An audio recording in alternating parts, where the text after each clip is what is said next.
Dans cette vidéo, je vous révélerai le secret de l'illusion de la femme coupée en deux de Joséphine Lee. Voici un bref résumé de ce qui s'est passé. Pour ce tour, Joséphine choisit une volontaire dans le public pour sa prestation. Elle allonge la femme sur le dos sur une table de scène et lui retire ses chaussures et ses chaussettes. Cependant, elle porte d'autres chaussettes sous celles que la magicienne retire, et les garde. Ensuite, deux structures en forme de boîte sont placées au-dessus d'elle et fixées à la table. Après ça, la magicienne fait tourner la table, la remet dans sa position initiale et fixe une barrière aux chevilles et au cou de la femme. Après cela, elle glisse deux lames métalliques dans l'interstice entre les structures en forme de boîte qui avaient été initialement mises au-dessus de la femme. Incroyablement, les lames traversent le corps de la femme et la table est séparée en deux, coupant le haut de son corps du bas. Les deux parties de la table sont déplacées séparément sur la scène par la magicienne et ses assistants.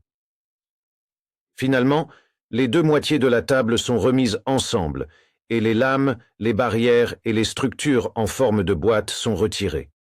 Puis, la femme se lève de la table, semblant être en parfaite condition, saine et sauve. Comment a-t-elle réalisé son illusion? Voici son secret.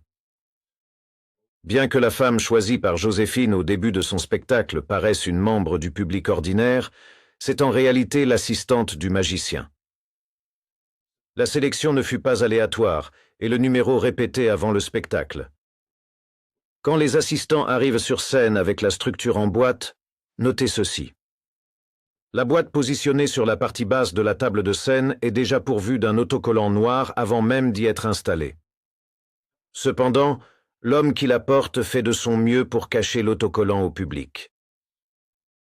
Le véritable objectif de l'autocollant noir est d'empêcher les spectateurs de déceler la supercherie lorsque Joséphine divise le corps de la femme. Aussi, pour qu'ils ne remarquent pas que les jambes de la femme ne sont pas sur la table et que les faux pieds sont là. L'autocollant fait croire que ses jambes sont sur la table et dans la boîte.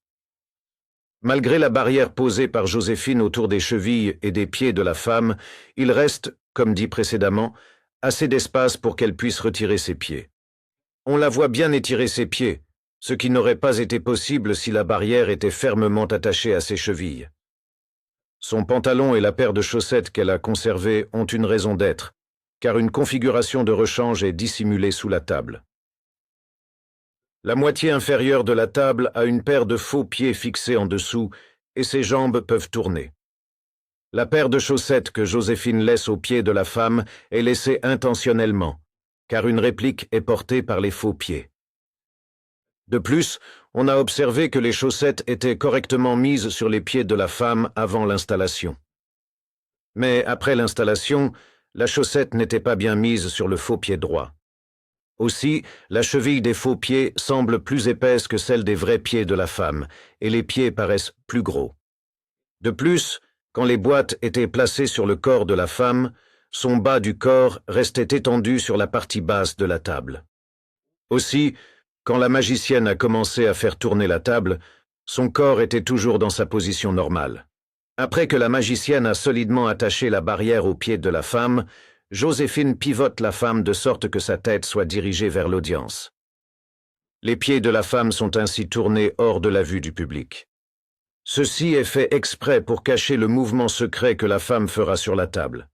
C'est précisément à cet instant que la femme retire ses jambes de la barrière et les replie soigneusement à l'intérieur de la boîte supérieure. Les faux pieds pivotent alors sous la table, remplaçant ceux de la femme.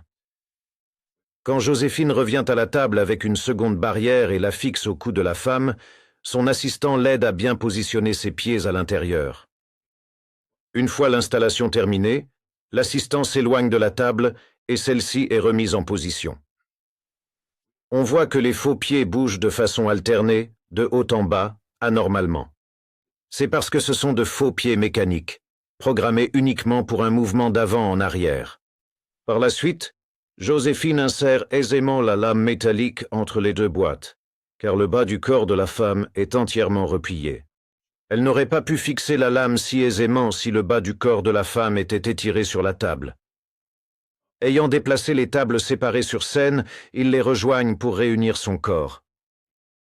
Mais après avoir réuni la table, il la repositionne, montrant la partie supérieure de son corps au public tout en dissimulant la partie inférieure. Ceci fut fait, encore, pour cacher le moment où les faux pieds furent remplacés par les vrais. Comme précédemment, l'assistant masculin retire de nouveau la boîte du bas avec une grande précaution, pour éviter que le public ne puisse apercevoir l'autocollant noir. Derrière ce masque, seule la vérité demeure. À la prochaine.